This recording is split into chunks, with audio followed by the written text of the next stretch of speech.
This is the application of the law of sines. When do we apply the law of sines? The law of sines is applicable when there is SAA case or there are two angles and one side that are given. In number 2 case, this is ASA case or stands for two angles and one side that are given. Take note. In number 1 case, SAA means that the side here is non-included side. But in number 2, that the side here is included side. Later on, you will see the difference of SAA case and ASA case. And in number 3 case, this is SSA case wherein there are two sides and one angle that are given. So the angle here is non-included angle. Take a look on this illustration. The law of sines is described by the relation in any triangle ABC, this triangle ABC, wherein A, B, and C, which are the capital letter, these are the capital letter. We have angle A, angle B, and angle C. These are the considered angle. And for the small letter, we're using small letter A, small letter B, and small letter C for the side. So this angle A has an opposite side, which is A. Angle B has an opposite side, which is B. And angle C has an opposite side, which is C.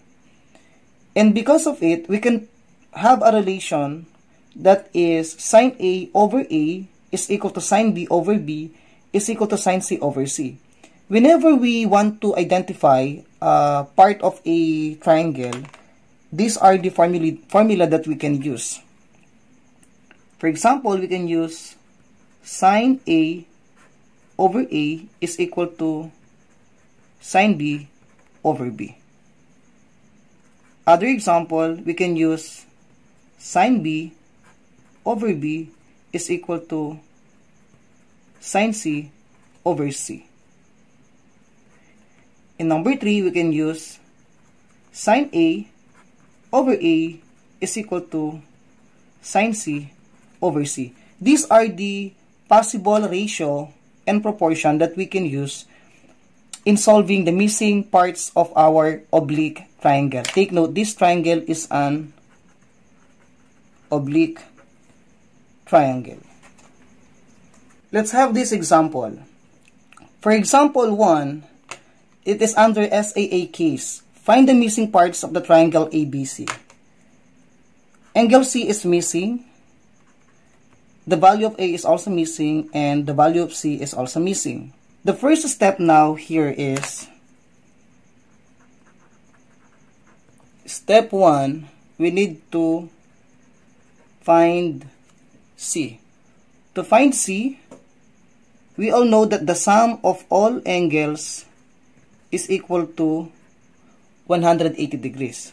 So A here is 32 plus B is 70 and C is missing is equal to 180. The sum of these angles is equal to 180 degrees. We will add the two. The answer here is 102 plus C is equal to 180 degrees. We need to add both sides by negative 102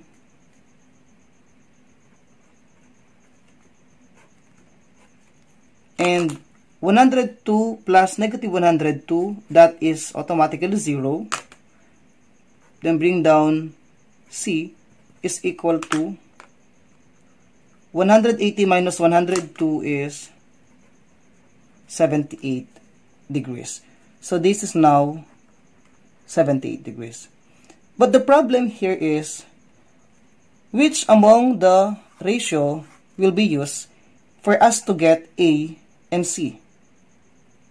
So for that one, there must be a ratio, complete ratio. Once we say complete ratio, the angle must be given and its opposite side are given. So what is that? In here there is B, which is 70 degrees, and its opposite side is B, is also given, which is 6.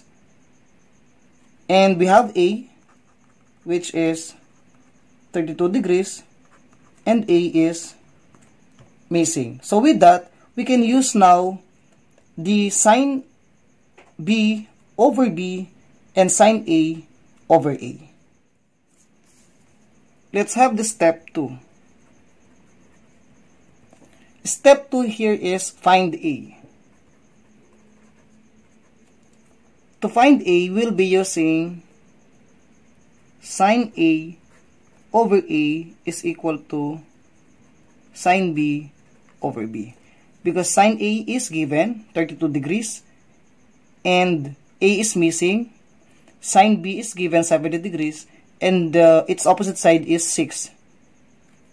So let's have now, sine A here is sine 32 degrees over A is missing is equal to sine B here is 70 over its opposite side is 6. We will now get the value of sine 32. Using our calculator, sine 32 is equal to 0.5299 over A is equal to sine 70 is equal to 0.9397 over 6. The next will be, we will multiply now 0.9397 to A. The result here is 0.9397A is equal to, we will multiply 0.5299 to 6. The result here is 3.1794. Then we will divide both sides by 0.9397 to get A. So we will divide this one, that will become 1, or A only is equal to, as we divide the 2, the result is 3.3834, or it is 3.38.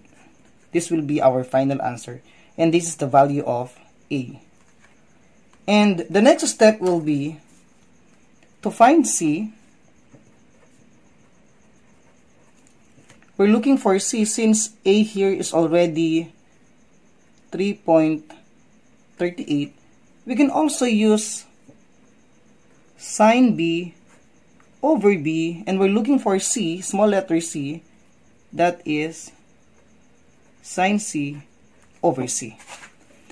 Sine B here is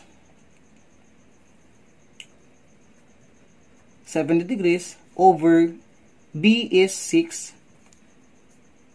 And sine C here is 78. We can use now sine 78 degrees over C is missing. And sine 70 is the same as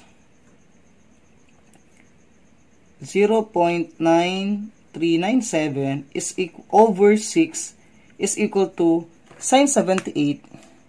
Sine 78 is equal to 0.9781. 0.9781 over C.